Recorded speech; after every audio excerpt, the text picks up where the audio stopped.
पढ़ लिया, फिर उठ जाओ, फिर उठ जाओ, फिर मनन करो, सोचो, कनेक्ट करो। सिर्फ बैठकर ही पढ़ाई नहीं होती। बहुत लोग परेशान हैं, शेड्यूल कैसे बनाएं। शेड्यूल का एक नियम है, इस नियम को बोलते हैं 10 आवर्स रूल। इस 10 घंटे में 8 घंटा तुमको पढ़ना ही पढ़ना है। 6 घंटे सो लो, 7 सो लो, 8 सो लो, पर 8 के बाद मत सोना। 8 के बाद सोना तो यहाँ वो टैटू बनवा लेना कि मैं जिंदगी में कुछ नहीं कर पाऊंगा। डायरी खरीद लो और जब भी जीवन में फंसो हमको दिखा दो कि साहब पिछले 15 दिन से ये काम कर रहे हैं लेकिन बेचैनी बहुत हो रही है। मैं डायरी देख के तुमको बता दूंगा तुम कहां गलत कर रहे हो।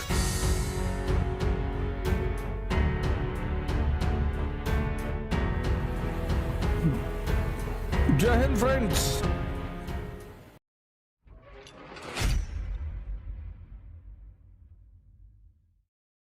बहुत लोग परेशान हैं, शेड्यूल कैसे बनाएं। शेड्यूल का एक नियम है, इस नियम को बोलते हैं 10 आवर्स रूल, 10 घंटे का नियम। 24 में से 14 घंटे निकाल दो, तुम अपने लिए रख लो। 6 घंटे सो लो, 6 घंटे सो लो, 7 सो लो, 8 सो लो, पर 8 के बाद मत सोना। 8 के बाद सोना तो यहां वो टैटू बनवा लेना कि मैं जिंदगी में कुछ नहीं कर पाऊंगा, और जब देखते रहोगे तो याद आता रहेगा। 8 के बाद मत सोना अगर तुम बीमार नहीं हो तो। बीमार हो तब तो सो, क्योंकि सोने से बीमारी में हीलिंग होती है। जब बीमार रहो तब सो, जितना सोओगे उतना हीलिंग होगी, शरीर स्वस्थ होगा। लेकिन अगर बीमार नहीं हो तो 6 घंटे सो लो या मैक्सिमम 8 सो लो। 8 भी सोओगे तो 14 घंटे में से 6 तुम्हारे पास बचेगा। 8 से 14, 2 घंटा तुम्हारा अपना दिनचर्या जीवन की, वॉशरूम चले गए, नहा लिए, ब्रश कर लिए, योग ध्यान आसन कर लिए, 4 घंटे तुम्हारे पास बचे हैं, वो तुम एक्स्ट्रा रख लो अपने पास। अब जो लोग 8 घंटे क्लास में हैं उनके पास 2 घंटा यहां बच रहा है। जो लोग 8 घंटे, अभी पहली मैं इस क्लास की बात कर रहा हूं, दूसरी क्लास से, 2 घंटा यहां और 4 घंटा यहां, 6 घंटा स्पेयर है उनके पास। इस 4 घंटे में अगर वो चाहें तो अपना कुछ क्रिएटिव वर्क कर सकते हैं।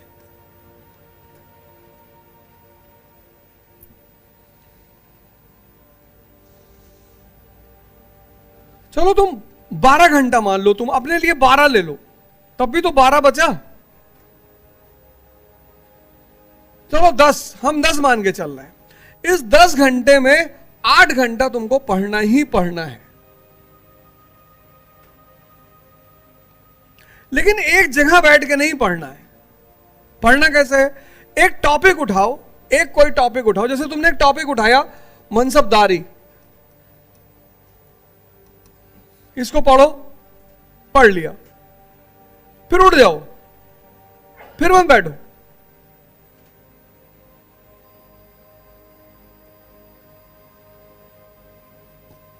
फिर मत बैठो तुम, फिर उठ जाओ, फिर उठ जाओ, फिर मनन करो, सोचो, कनेक्ट करो।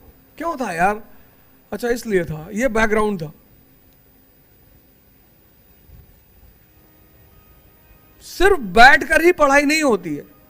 12 घंटे का शेड्यूल बनाओ, 10 घंटे का बनाओ, 6 घंटा बैठो, टुकड़े में बैठो। जो यहां 8 घंटे पढ़ रहे हैं उनको तो खैर 6 घंटे की जरूरत ही नहीं, 2 घंटे की और जरूरत है घर जाकर। जो पूरा दिन भर किया है उसको एक बार सोने से पहले रिपीट कर लें, वॉक कर लें, घूम लें। 2 घंटा वॉक में लगता है।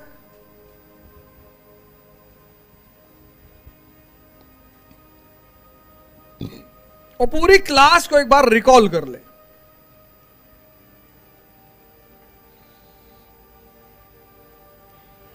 अपने पिताजी को फोन कर ले, जो करंट डेवलपमेंट है उनसे बतिया लें कि पापा पता है रूस में क्या रहा। भाई कर लें, बहन कर लें, दोस्त कर लें, सब तो बनाए घूम रहे हो, गर्लफ्रेंड बॉयफ्रेंड, ये किस दिन काम आएंगे? और अगर ये तुमसे इन मुद्दों पे बात नहीं कर रहे हैं तो इनको मार के भगाओ, ये खून पी रहे हैं तुम्हारा।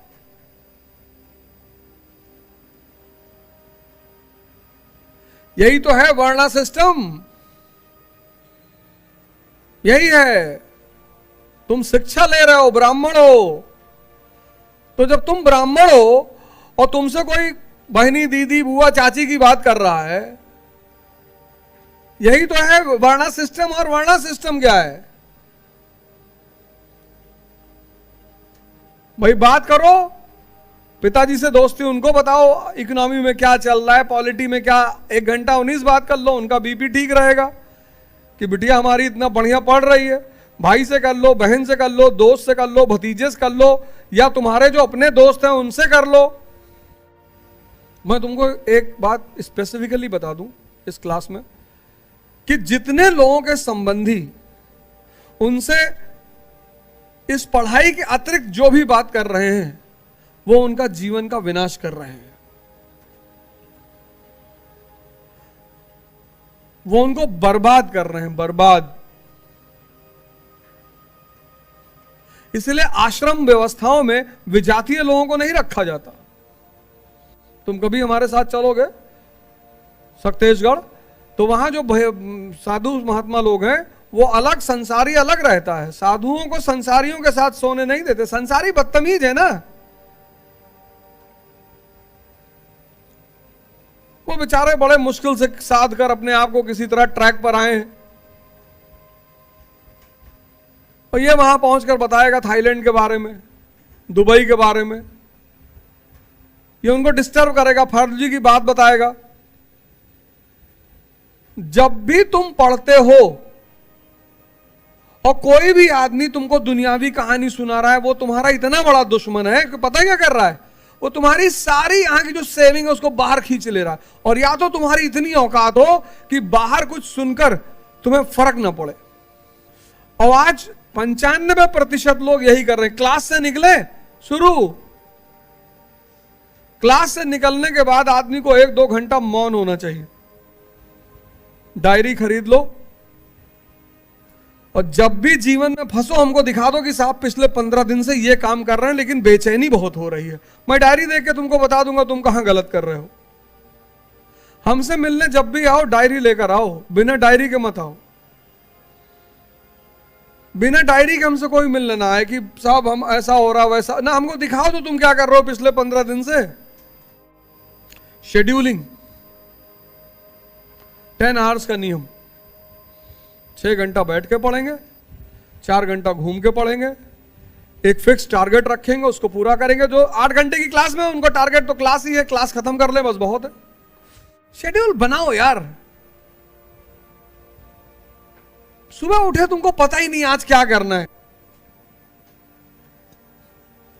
प्रतिदिन व्यक्ति को एक जीवन मिलता है। रात जब तुम सोते हो,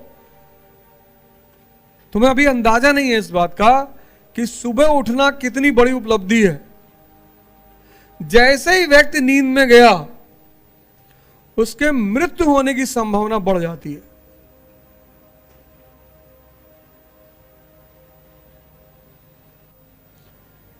जैसे ही नींद में गया, उसके बाद उसके जो मृत्यु होने की संभावना बढ़ जाती है। वो सुबह नींद खुल गई, क्योंकि 20-25 साल से खुल रही, इसलिए लग रहा है कि अरे डेली खुलती है।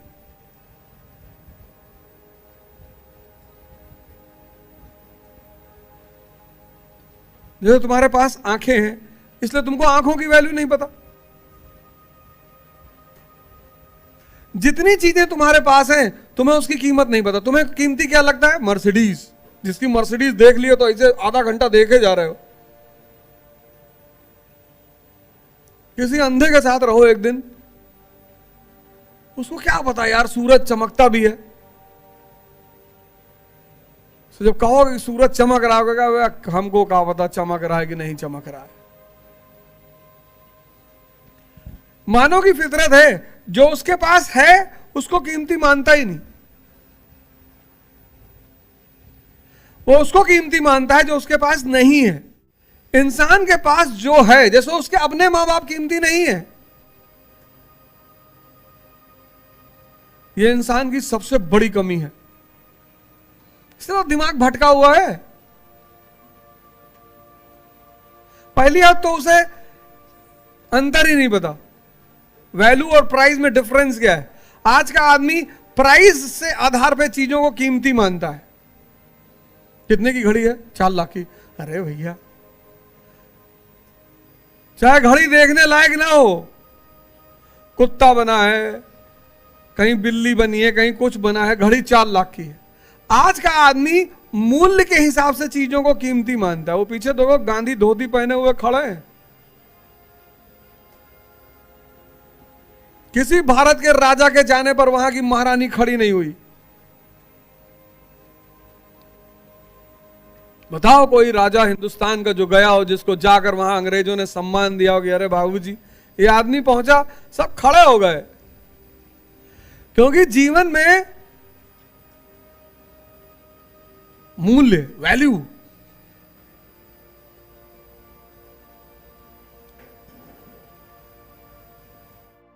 इस देश में ह्यूमैनिटीज पढ़ाई नहीं आती 12th तक।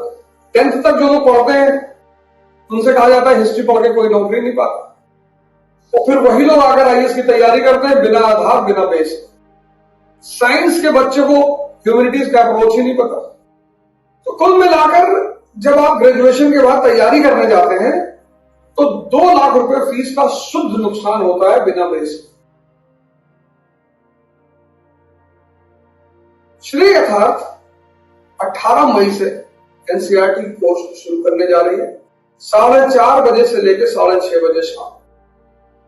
12 से 15 महीने में आपका पूरा बेसिक्स क्लियर कर दिया है। जितने भी लोग 12th कर चुके हैं उनके लिए तो बहुत अच्छा अवसर है। 12th के बाद जो ग्रेजुएशन 12th कर चुके हैं, ग्रेजुएशन फर्स्ट ईयर में है, सेकेंड ईयर में, थर्ड ईयर में, उनके लिए बहुत अच्छा अवसर है, बहुत बेहतरीन अवसर है उनके लिए। यहां आकर 4:30 से 6:30 में एनसीईआरटी के इस कोर्स को ज्वाइन करें। और सबसे अच्छी बात क्या है, आपका 12 से 15 महीने के बीच में पूरी एनसीईआरटी कराई जाएगी, जिससे कि जब आप जीएस की कोचिंग ज्वाइन करें तो आपको यह ना पूछना रहे कि इकोनॉमी क्यों पढ़नी चाहिए, हिस्ट्री क्यों पढ़नी चाहिए, ज्योग्राफी क्यों पढ़नी चाहिए। और इस कार्यक्रम को मैं खुद लीड कर रहा हूं। मेरे नेतृत्व में यह कार्यक्रम चलेगा। यहां पर श्री यथार्थ 4:30 बजे से 6:30। Thank you.